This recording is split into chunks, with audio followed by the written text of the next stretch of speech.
Hello, everyone, and welcome to this episode of Pop Culture Coram Deo. I am Jeff, one of your hosts, and I'm here with Jared Moore. Jared, how's life treating you right now? It's going well, buddy. Going well. Just been busy with work and school, and I've got a bunch of papers to grade for seminary. Oh, nice. That sounds pretty taxing, both in terms of attention span and just raw time. That's how I party, man. Yeah, well, you are a party animal then. Thanks for making time for this episode. We are talking about 12 Strong.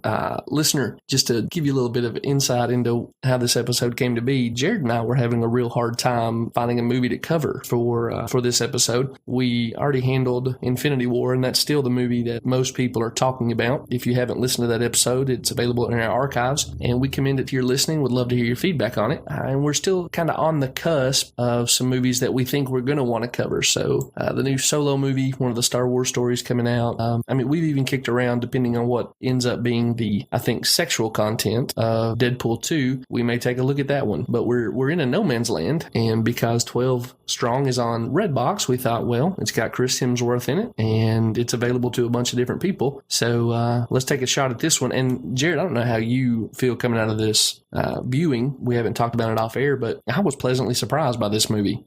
Yeah, I thought it was a great movie. It's a great war movie. I mean, it is a war movie, a military movie, a modern one that's trying to be accurate. So there's a lot of language. Yeah, there is a lot of language.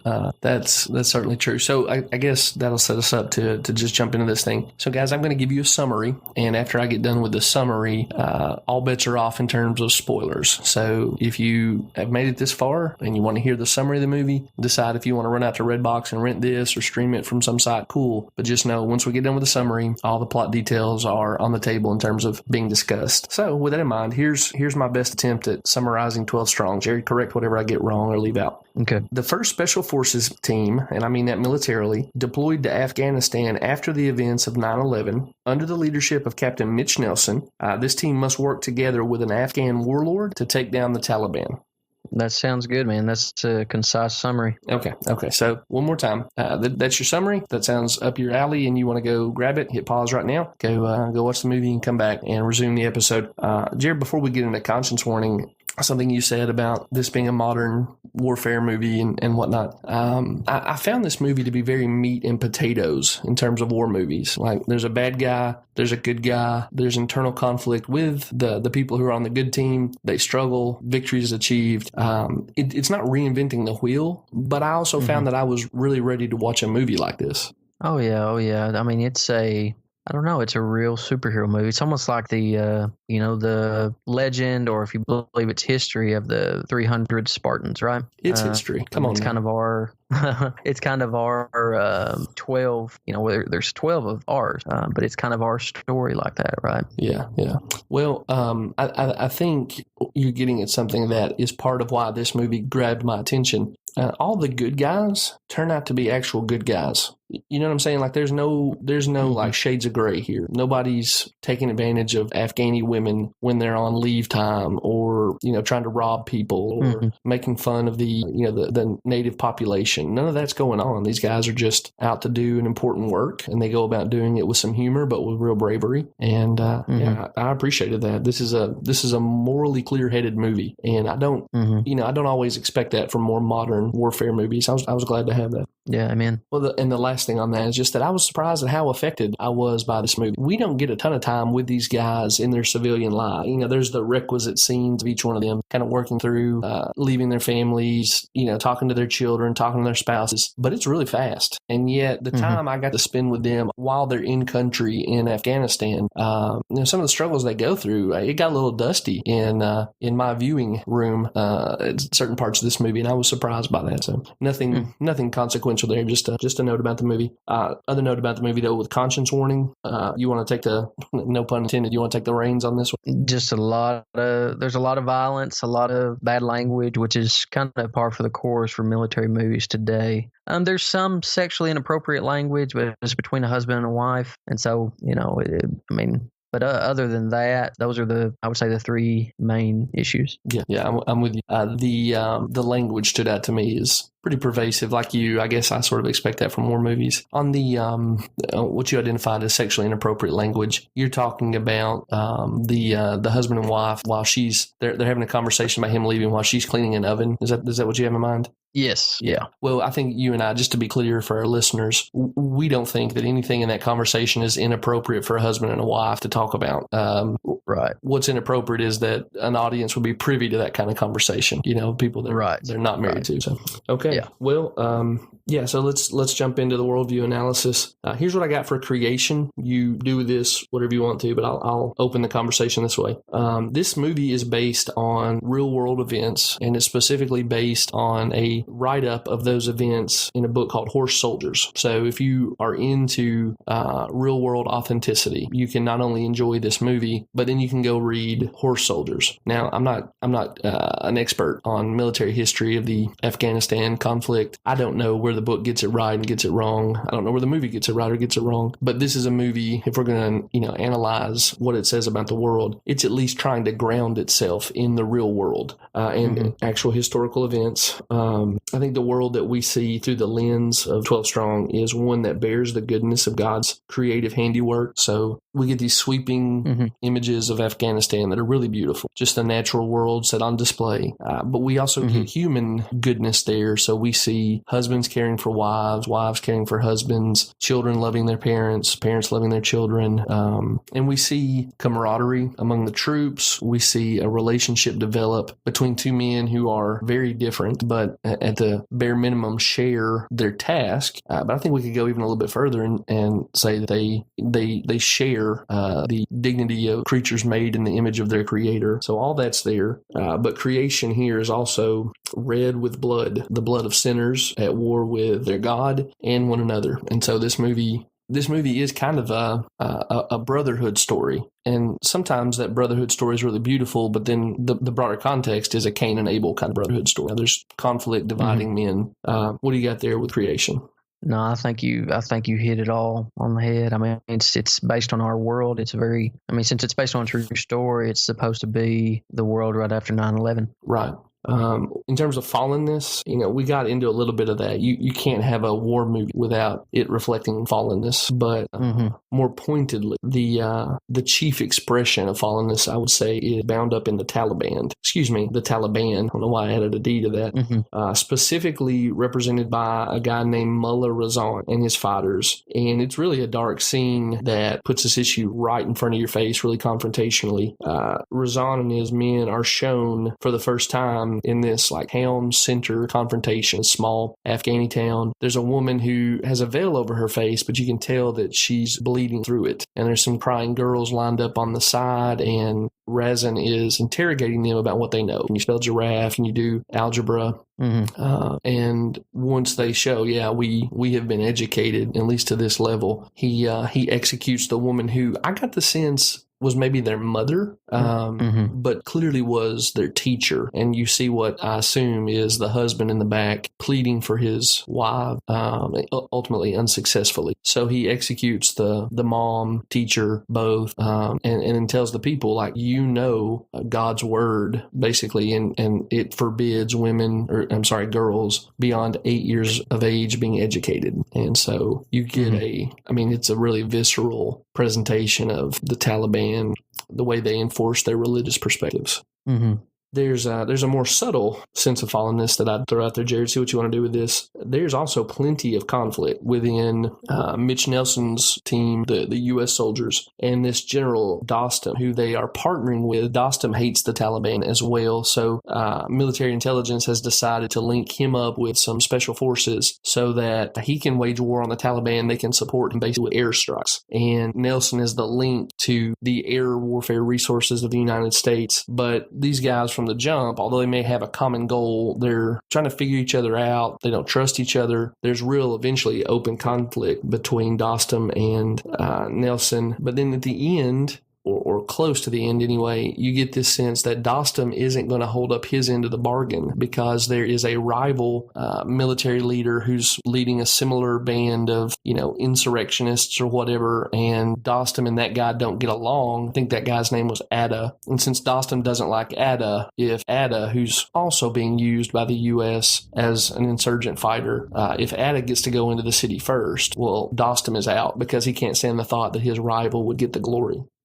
Yeah. What else am I skipping past there in Fallenness in this movie? Well, I think it shows the beauty of government and the evil of government. When the government does what it's supposed to do, restraining evil and punishing evildoers, you end up with, similar to at least America in this movie, I think it gets government right, at least in America's response to the Taliban. And you see kind of on the flip side, these warlords, the absence of government, the absence of God-ordained restraining of evil and the punishing of evildoers. You end up in chaos. And that's kind of how this movie ends, is that Afghanistan is still going to be riddled with chaos, even without the Taliban, because there is no government that is set up. And I think I read at the end, though, that there is that warlord became the vice president. Yes, of Afghanistan. Yeah, I read that. And so it does have a good ending, but you only read that. I mean, the portrayal is kind of, basically these warlords are still going to be fighting it out on another day. And so I think it points to that government is necessary, and that not a necessary evil. It can be used for good or evil. I would even say this movie suggests that an imperfect government, maybe even a bad government, is better than no government. That chaos is necessarily worse than even governments who aren't fulfilling their God-ordained mandate. Mm-hmm. Yeah, I agree with that. Well, you're getting into some of the stuff I wanted to talk about in redemption and glorification. Where do you see redemption in this movie? Basically, when the good guys are spared, America's protected, and the Taliban is wiped out. Yeah, those are the objectives of this movie. I'm going to go a little bit more general and say that really the movie only offers, the movie only offers a temporary redemption where evil is successfully opposed, and it's opposed by good men conducting themselves in upright fashion. But I'm going to emphasize that word temporary. They reference multiple times what is true, that the Middle East is in perpetual warfare. And, the United States, because we're involved in that part of the country, that part of the world, we're in what now a lot of people are calling the forever war. We're just never not going to be at war because the Middle East is an interest we have, and that's going to keep our country involved. So this is a very mitigated good that's available in this film. That leads me to glorification. Do you see an ultimate vision of glorification in this movie? I do, at least from the American perspective. Basically, if there's not another terrorist attack on U.S. soil. And I think that that's what this movie is saying, that this is the reason, that these guys are the reason why there hasn't been another September 11th. Because they came in and basically wiped out. It was the worst defeat that the Taliban had, and it was quick after 9/11.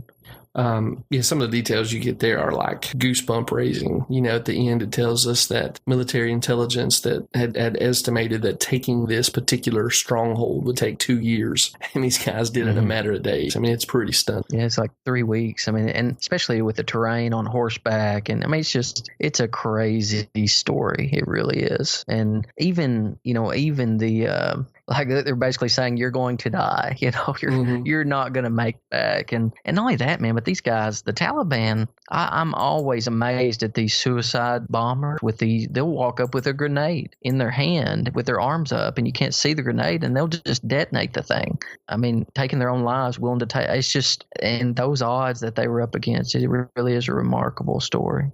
I'm going to zoom out again, kind of 20,000 feet. Sure. I don't really see a big time vision of glorification, although I see the seeds of one, in that there's no better life that awaits mankind through this movie. But there is one for the soldiers. And basically the idea is, the war may go on. In America. You can win your battle, and maybe you could even win your war. And then you get to go home, and it's good to be at home. Mm-hmm. Home is a good, which I'll talk about later in the episode more. But again, it's seed form, not a big picture vision of a better world, but you get sort of a taste of it through emphasis on being at home with family as desirable and worth fighting for. If we do more specific analysis, sorry, go ahead. I didn't mean to step. Love for country, love for family. I mean, yeah, those are. We'll get into that later, though, but those are amazing motivators. Yeah. So we've kind of churned up the raw material of this movie at this point. We'll move into analysis. First question we ask is, what's the story? And we try hard to get it right. I hope you'll see that we did that through our worldview analysis. Listener, that takes us to the second question. Where am I? See the style and shape of this imaginary world. So, Jared, why don't you take off? Where are you at in this movie? I think, first off, the movie did a good job showing the terrain and the difficulty for American soldiers to fight a war in Afghanistan. The terrain, the caves, the sand, the mountains, making it hard for signals to get through to where they can order the airstrikes and stuff. It makes it difficult to navigate, especially for outsiders and for our technological advances to be used. I mean, it's interesting, dude, looking at the American military should just be able to wipe out the Taliban, no problem, because of the money that we've spent, the money that we have in our, you know what I'm saying? But the terrain and where we have to go fight them makes it near impossible to eradicate them because giving the devil his due. Their tactics take full advantage of those things and really do mitigate the advantages that in a face-to-face confrontation there would be no actual competition between the U.S. and these insurgents. Mm-hmm. Yeah. And so it's like stepping into another world for American soldiers, a world we're not familiar with. And you're going into their home turf, their homeland, where they know the difference between two caves that look exactly the same to us. They know the terrain, they know how to get around. And I know our soldiers have studied that, but it looks like these fellas, they hadn't. They're they're leaning on, which is smart, this warlord who also hates the Taliban. And so the directors and the director and the storytellers, the depiction of these realities, I thought did an excellent job showing the miracle that is this American victory. And so, I identified with the American soldiers big time and admired their bravery. And it makes you want to. You probably felt this, after 9/11. I think all of us were ready to fight. There's so many who signed up as a result of 9/11, joined the military. And I think that is very, very admirable. I came close out of high school to joining. I took the ASVAB, but I ended up becoming a preacher instead. But I still heavily admire and respect our soldiers and what they do. And so I'm very thankful. And I think, Lord willing, always will be, for my brothers and sisters, American brothers and sisters who have bled and died so that we can, do this podcast and worship freely. It is remarkable. And who knows, man, if they, if we didn't have brave men and women, and I know God is sovereign, but if we didn't have brave men and women who are willing to go to these places and fight, these battles would be fought here on American soil, and our lives would be totally different. Yeah, that's true. All cards on the table. I am deeply uncomfortable with what I mentioned earlier, the status of this perpetual war. We're always in forever war, and so I do want to own that. It's hard to believe that every specific battle that we've had U.S. forces involved in, the intervening years between today and 9/11, we're coming up on, multiple decades at this point. It's hard to justify every one of them, but nonetheless, it's pretty clear that this one was of crucial importance, and it kind of takes some of the burden off of thinking very pointedly about geopolitical realities and what the best course of action is, which I think is a good exercise for citizens to be doing. I don't want to say that you ever really turn your mind off, but this one is just so upfront. This is a stronghold of the people who funded 9/11. Was an act of great evil. We need to do something to undercut their power. And again, I'm going to come back to it's good to see a movie where the men doing this good thing, they have a clear, morally upright goal, but they're doing it well in execution. We're often told through war movies that the very nature of war requires men to do things that are immoral and debased, right? That the project itself is so immoral and debased that it requires that of the people participating in it. I'm thinking about like Full Metal Jacket, some of the famous war movies in the Western canon. This movie doesn't do that. And again, they're trying to root these things in historical events. I know the guys involved here were sinners, but I'm still very thankful that I got to see a clear good objective executed with clear, morally upright character. And I think that's what drew me so surprisingly into the film. I was rooting for these guys and very invested in their safety. Absolutely. So, I mean, we're kind of doing some of this already. What's good, true, and awesome here? Where do you see common ground? I think it gets the sacrifice that soldiers make, right? It's not just those who are in war and battle who are sacrificing. I mean, we've got, there are folks in my church who are in the military active we got a fellow right now who's part of the National Guard, Army National Guard, who's in training in California, and he's actually being deployed to Poland here in the next couple months. And, there's several, so he's leaving his family here for 9 months at least. And that's a huge sacrifice to make, even though he may not see any battle or shot fired. That's still to leave your family for that long so that you can protect my family is very remarkable, and I'm super thankful for that. So, as you said, the soldiers spending brief time with their wives and children, having to tell them that they're going to basically, the most dangerous place on earth at the time is it's heart wrenching. Yeah, and there's two characters. If I can just jump in. Sure. There's two characters who they went to their office. They went to the military command post, not with any expectation of being deployed. So Nelson has been bumped up to this command staff position that'll keep him in the planning phase, not on the front lines. And then Michael Shannon's character is, he's just waiting for his retirement papers to be processed. He goes to the office. They both come back to their families and say, hey, that whole we'll be around the house all the time stuff. Yeah, that's all gone. You know what I mean? Their families not only made an incredible sacrifice, but they did it in the most emotionally demanding way possible to feel like your loved one who has, earned and put time in to not be facing live rounds, basically being fired at them. These men make a choice, very brave choice to go pursue, what their consciences were telling them to do. Pretty remarkable, particularly when you consider that a version of this played out in real life. This isn't just romantic fictionalization. And the commitment from several of the women who were saying, the wives that, I don't care how long you're gone as long as you come back, and that I'm a military wife. I understand. I know what. Several of them made statements similar to that. Yeah. I think that's remarkable. Absolutely. Because you and I know stories where that wasn't the case from friends of ours whose wives didn't view it that way. And so I thought that was very helpful, very remarkable to see. Not only are the husbands sacrificing for us, but the wives are as well, and their children are as well. And so it's a whole family sacrifice concerning our boys and girls in blue, right?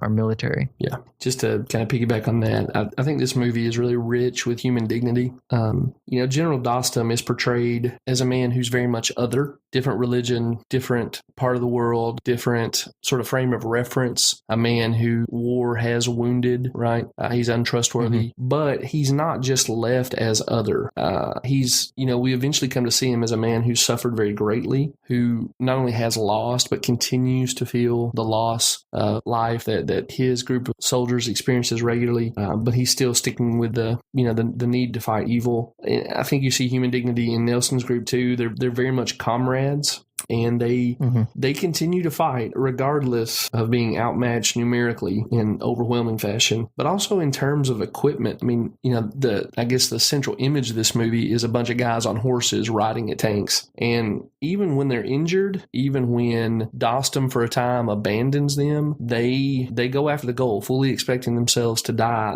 There's this one section of the movie where, the camera's with Hemsworth mostly, but him and his men are riding on horseback into the face base of these vehicle-mounted rocket launchers that are firing, at their path. Assuming this stuff is a version of what happened in history, it kind of defies your imagination to consider the kind of bravery and forthrightness that would lead a man to, tell the horse, giddy up, rather than try to find somewhere to hide. You know what I mean? Yeah. I mean, that's a crazy scene, man. And I mean, the Taliban firing rockets to create avalanches of rock and boulders falling on people. I mean, it's just that's the battle scene was really remarkable. Yeah, there's another one that, in talking about fallenness, you earlier alluded to kind of how strange it seems to us that there are people who are willing to be suicide bombers, but you get this scene with the base part of the unit.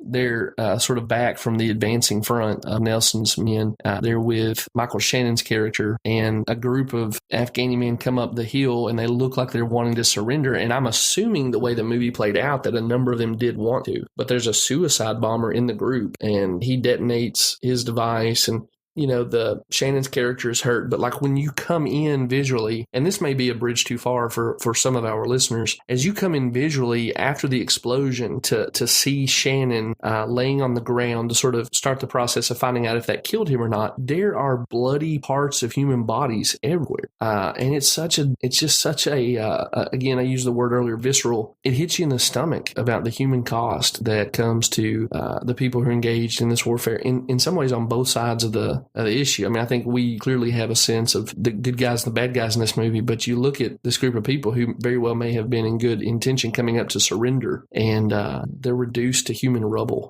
It's what we assume is taking place in war, but I don't think we need to gloss over just how catastrophic the fall has been for image bearers and still continues to be. Oh yeah, and it says something about when you get your telos wrong. Yeah, I mean, it can lead you. I mean, because of our fallenness, every man and woman, child has an ultimate goal that they're basically running towards. Whatever that may be. Just to be clear for listeners who may not know the terminology, I'm assuming most of you do, but just in case not, telos is what Jared just described, sort of this overarching meta narrative. That's the North Star guide of your life. What are you made to do? What's your purpose in the highest sense of that word?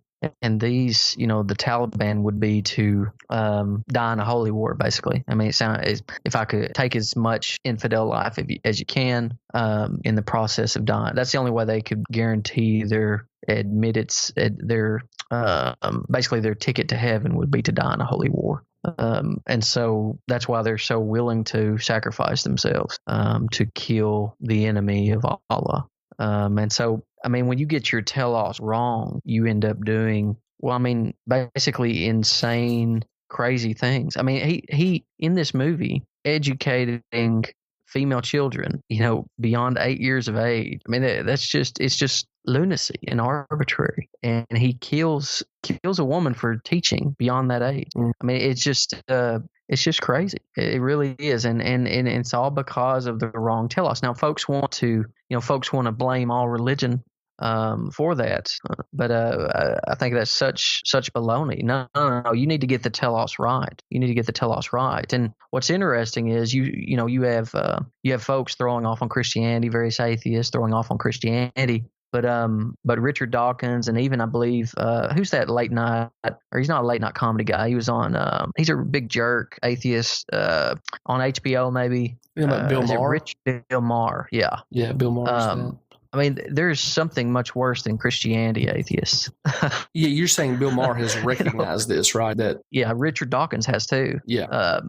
As much as they throw off on Christianity, they realize that if Christianity is eradicated, it's not going to be atheism that takes its place. It's going to be a much worse telos. It's going to be that's what we're seeing.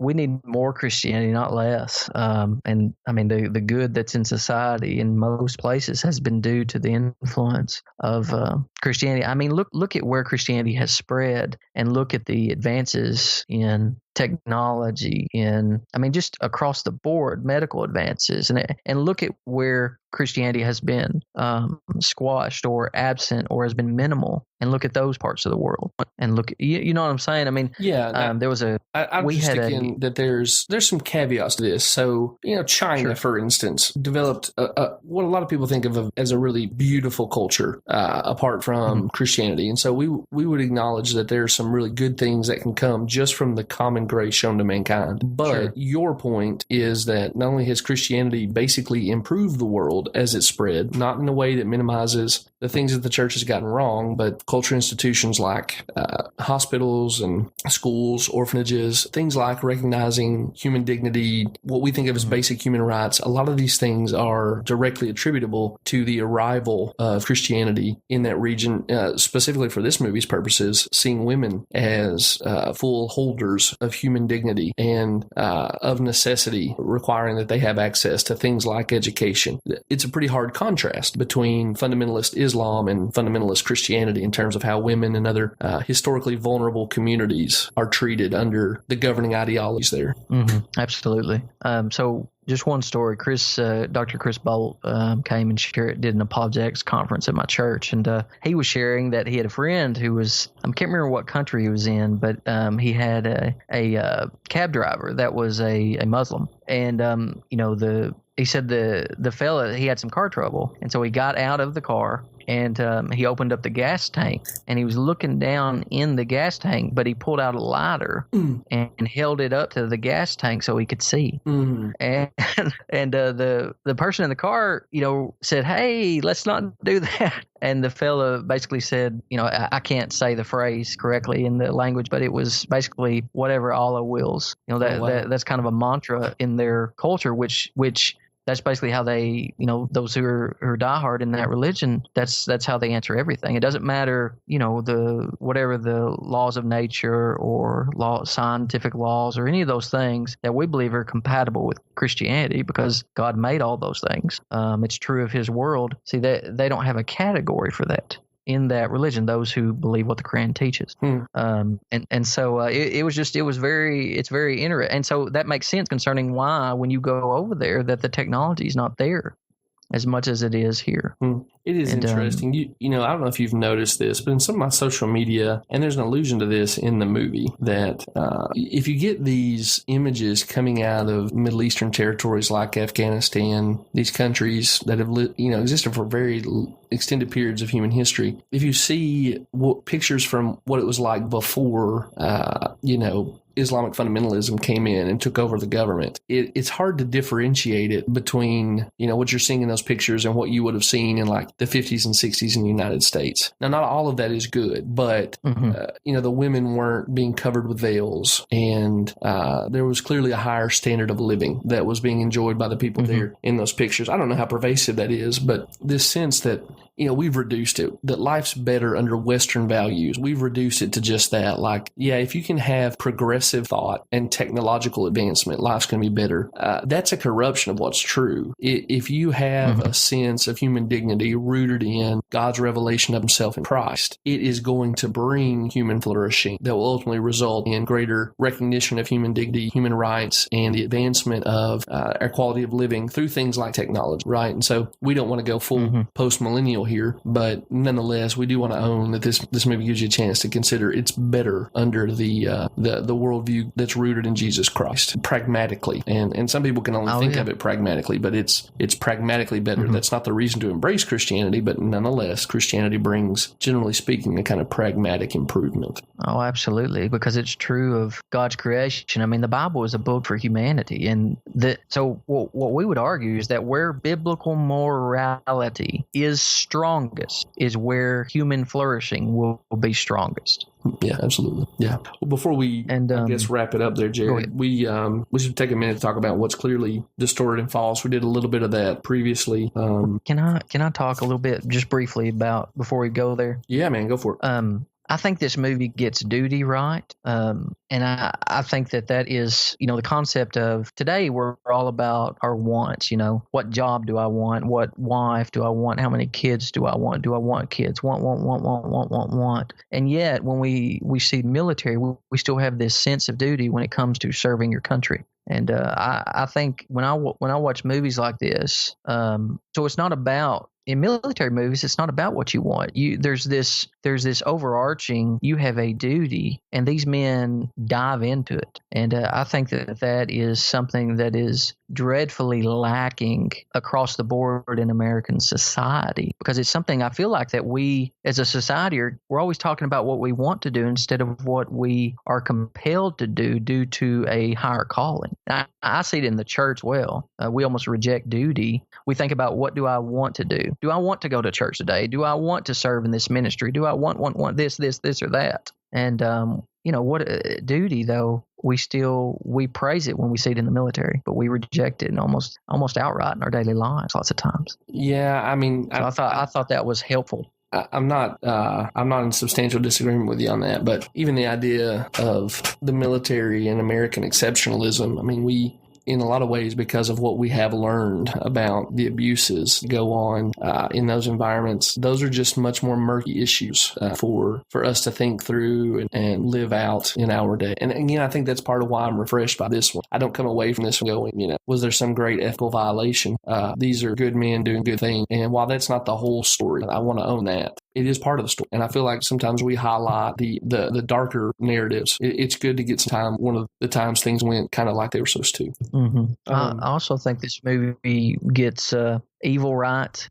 By the time 9/11 happened, man, culture was kind of shunning away from talking about something as evil. But when 9/11 happened, I can remember them, coming out and saying, like the media, coming out and declaring it as an evil, wicked act. And, I think that Americans universally, even though they don't want to talk about evil, they'll call 9/11 evil. Yeah. And terrorism evil. And I think the movie gets self-sacrificial love. Our men and women, soldiers who are willing to give their lives, right? Yeah. They should be praised for their self-sacrificial example. Even if they are atheists who are doing this, we should be, it is a praiseworthy thing, and it should be praised wherever we see it. Now, we're talking about civic good. Civic good should be praised, even when it's unbelievers who are doing it. I mean, if an atheist, I'll join hands with an atheist who's ready to end abortion. I mean, we can fight for civic good while acknowledging that it is only Christ who saves, and the only way that you're going to be saved is if you repent and believe in Christ. But I'm going to also love my neighbor and do my best to save as much life as I can. Absolutely. I mean, would you join with a warlord, Jeff, that hates the Taliban? Yeah. I mean, generally speaking, I'll partner with people to accomplish a good end. There are some who might employ tactics toward that end that would make me unable to partner with them. But yeah, if they're conducting a guerrilla warfare in a way that doesn't prey upon the innocent, then yeah, I think you can morally make that decision. Absolutely. In terms of what's fallen and evil here, like I think Nolan's Dunkirk, which that episode's available in the archives, the references to Yahweh are conspicuously absent. That may be more historically accurate in this film because you assume that secularism is more pervasive in 2001 than in 1940. But I remember the events of 9/11, and I remember there was an upswell in religious, activity. Anyway, I thought it was conspicuous by its absence. And it's really to no one's credit that Yahweh is mentioned only as a byword among U.S. forces. That's fallen. You do see the false god of Islam in the atrocities of Mullah Razan in oppressing not only women, but whole communities. There's references to how the Taliban come in and force people to fight in their war. That's definitely highlighted fallenness. Sort of counterbalancing that, though, I think there's a kind of justice here. It's a gritty justice, but you see General Dostum execute Razan in much the same way that Razan had earlier executed that mother in the town square. And so the fallenness comes with, I'm not anybody's final eschatological moral judge, but there's a retributive justice that seems a little bit appropriate, but it's still part of this morally broken landscape. Not sure. Anything else you want to highlight there? I think that it's the government's job to punish evildoers, but the government can't change someone's heart. And so that I think that's, and I mean, I think that now we don't. It seems that we don't have the Taliban, or it's very small now. We've got ISIS that has come in and filled the void left by the Taliban being gone. Well, actually, the Taliban, a lot of people involved in Taliban fed into ISIS. I spent some time, and I try to do this from time to time because a friend of ours who told me that you should have an awareness of how Al-Qaeda and the Taliban are different. Then, like you said, ISIS came in the picture. Apparently, there were a lot of people who thought the Taliban weren't radical enough and had gotten tired of some military leadership, and they were the first big upswell of recruits into what became known as the Islamic State. So, anyway. Wow. Yeah, that's amazing. And so, so ultimately what folks need is a heart change. And I mean, if you study the 20th century and know that governments cannot coerce people into being good or moral. And so we need the gospel. If this basically society is going to change, it's going to be through evangelism. It's going to be through the best thing that you and I can do. Yes, we need to vote, and we need to call the government to restrain evil and punish evildoers. We need to do our best to do that. But also, we need to realize that if society is going to be transformed, it's going to be ultimately through the sharing of the gospel, the preaching of the gospel. The best thing you and I can do is go next to our neighbors and share Christ with them. I mean, if you want to transform society, go knock on a door, or go love someone close to you who is in your sphere of influence, or people that you come into contact with pretty regularly. Befriend them and love them and share Christ with them. I mean, I think it's a military movie and it's a wonderful hero story. But like you said, it doesn't provide this a glorification, right? A heart change. Well, I guess we should get then into how the gospel applies. You want to take lead on that one? We need to understand that Jesus Christ is not only better than the Taliban and offers something better than the Taliban, but he's also better than the American government. He offers something better than our government or any other government can offer. Because on our best day, we still have fallen men and women leading these governments. And oftentimes, governments want to, because of the power they possess, they want to overstep their God-ordained duty. And many times the way our society is, we've got folks who are trying to redefine the Constitution, basically to argue that the free exercise of religion, the purpose of that was to protect the government from the church. But the truth is that it was to protect the church from the government. But because of that redefinition, the government is trying to kind of divorce itself from the God who ordains their power. And as a result, that's never going to end up good. And it's never going to end up good for the people who are under that government. And so, the only way to correct this ultimately is when Jesus returns. Now, we need to labor again. I believe Christians should go vote. I believe Christians should seek to serve in government. I believe that there are good men and women who are trying to be biblical leaders and godly leaders. All that said, but ultimately what we need is for Christ to return and to set up the government that all of us long for.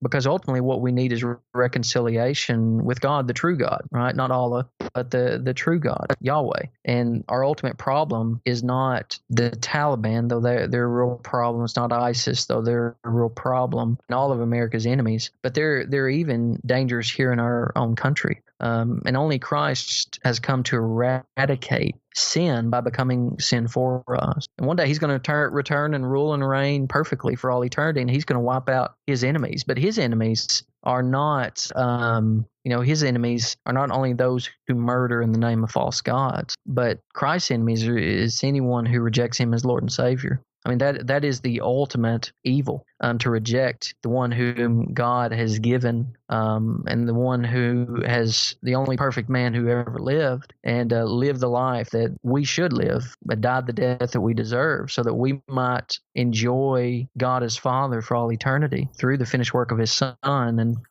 to reject him is to reject God, is to reject our Creator. Good days, on the flip side of that, good days are coming for those who trust in Christ, but bad days are ahead for those who reject him. And so we need to plead with folks to encourage them to a greater telos than America, to a greater telos than temporary safety, the appearance of safety in this country, free from terrorism, or free from 9/11. And realize that Christ provides something it's even something better than Adam and Eve had before sin in the garden. I mean, we're being conformed to the image of Christ. We're being provided an eternal life with new natures that appear in the new heavens and new earth, that we will not be capable of sin. I mean, it's something so remarkable that Christ offered, and it's truly better than anything this life offers or any government can offer. Well, absolutely. I was struck by the conversation that there's sort of a running conversation between Dostum and Nelson through the movie, and it really picks up about midway through the movie. And the crux of that conversation is that Dostum believes Nelson's afraid to die or to let his men die, and that's going to hinder Nelson from truly becoming a warrior. That's Dostum's perspective. At one point in that, Dostum describes the Taliban as men who believe the afterlife will be better than this life. Therefore, they're glad to die because their earthly lives are terrible, and they believe riches await in the afterlife, and that makes them a more formidable enemy. Okay, as I was watching that play out, I thought, well, I believe that there's a better afterlife. What, if any, is the meaningful difference between what this is saying about the Taliban and my own position? And I think there is some difference in what we think of as the reward. So the Taliban think there will be material and carnal delights available to them in the afterlife they don't have access to. For us, we see the richness that we'll receive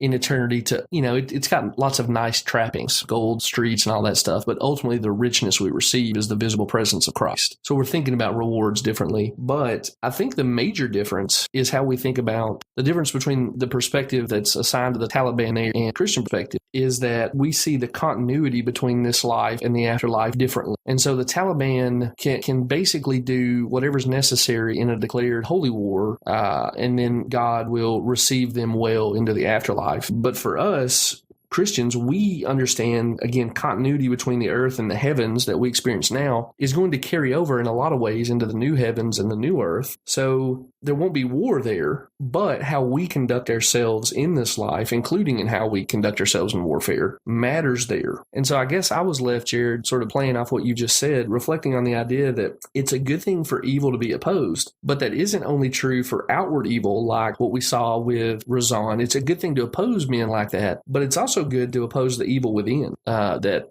I'm tempted to become a monster in battling monsters. And we have to fight the battle on both fronts, both, again, the evil outside that really is evil and needs to be opposed, but all the evil that's inside. And ultimately, our hope is in a warrior king. I'll even say a warrior king who was afraid of dying under the wrath of God. He didn't have this bulletproof sense of no danger. He knew that death was going to be suffering in immense magnitude, uncomparable magnitude for himself, but nonetheless obeyed, conquered death, and through that living and dying and living again, Jesus ends up beating both the outward enemy and the inward enemy. Satan is expelled, his counterfeit authority is broken, but then what Jesus did there is ultimately the thing that fights the evil within me and everyone else who believes in him. So I guess that lets me ramp up to a vision of a glorified future. So, 12 Strong says you can basically win in conflict enough to get to go home. But in that little small, mitigated, diminished view, you get a hint of the great story about Christ leaving his home to win in battle and return home. But in doing so, he creates a home for his people to join him in. And that's achieved, again, through breaking the power of the outward evil that men have to deal with, but also the internal evil that is part of who fallen men are. And, if I'm talking to my neighbor about this, or I'm talking to a fellow believer, those are the things I'm going to raise. I'm going to say, pay attention to this conversation and think about, in some ways, how close the vision of the afterlife and how it affects the Taliban is to the Christian vision. But in a lot of other ways, it couldn't be much more different, particularly when you think about Jesus as someone who enters into death. Right. Well, the Taliban, those who die in a holy war, believe, it's very self-indulgent. And so we need to see what the prosperity gospel preachers offer is very close to what the Taliban is preaching, because of all this health and wealth. Now they emphasize 70 perpetual virgins concerning endless sexuality and I believe rivers of alcohol, if I'm not mistaken. It's all this basically a big party and orgy for all eternity. And it blows my mind that is their depiction of heaven. Now those things are forbidden while you're on earth, but you're going to get them in heaven. And what's interesting, listener, is I want to encourage you to go look up an interview that White Horse Inn did with, I believe it's Sam Solomon, who who was an advisor, I believe, to British Parliament, but he was a former Muslim, and so he's an expert on Islam. But he argues that the Quran teaches that even boys will be available. Perpetual virgin boys will be available for sexual activity for those who die in a holy war. I mean, and so it's this debauched view of eternity, very self-indulgent. And so how are they able to recruit so many young men? It's because they offer them what often young men desire. They give them an evil telos and tell them if you die for Allah, He's going to give you they don't call it evil, but it's going to give you your heart's desire for all eternity. And it's truly, truly wicked. But anyway, so it's interesting that Christianity basically takes the sinful desires that we have and says you're not going to get any of those in eternity. You know, you're not going to get any of them. As a matter of fact, it's all about God's glory. It's all about Christ as the Lord and Savior, us ruling and reigning by virtue of what He has done for us. I mean, and there is reward, and there are, I mean, stories of obviously streets of gold, and I mean there are glorious things there. It is heaven, but ultimately it's because of Christ. Amen. Amen. Well, Jared, I guess we've kind of went through this thing pretty thoroughly. Anything else you want to add? No, I think that's it, brother. All right, man. Well, we'll put a bow on this one then. Jared, where can they find you on social media outside of this podcast? You can find me on Twitter at Jared H. Moore. You can find me on my website at jaredmoore.exaltchrist.com. You can find me on Facebook at All Truth is God's Truth, and I have another podcast called All Truth is God's Truth. All right. That sounds great, guys. Find Jared out there on the interwebs. You can find me at Right Jeff on most social media platforms. That'll lead you to anything else I'm doing. We're thankful that you tuned into this episode of Pop Culture Coram Deo. We hope that the podcast is profitable to you. If you're finding it to be profitable, we would very much appreciate getting on iTunes, leaving us a 5-star review. That is super beneficial to us in terms of helping other people find our content. We'd also appreciate you spreading the word. If you know someone who enjoys watching movies, they want to think through them as a Christian, please word of mouth this and say, hey, give this episode or whatever episodes you favor a download. We'd like to be engaging with more people if those people find what we're doing profitable. Absolutely. So thanks again for tuning in, and we will talk to you guys next time on the forthcoming episode of the Pop Culture Coram Deo podcast.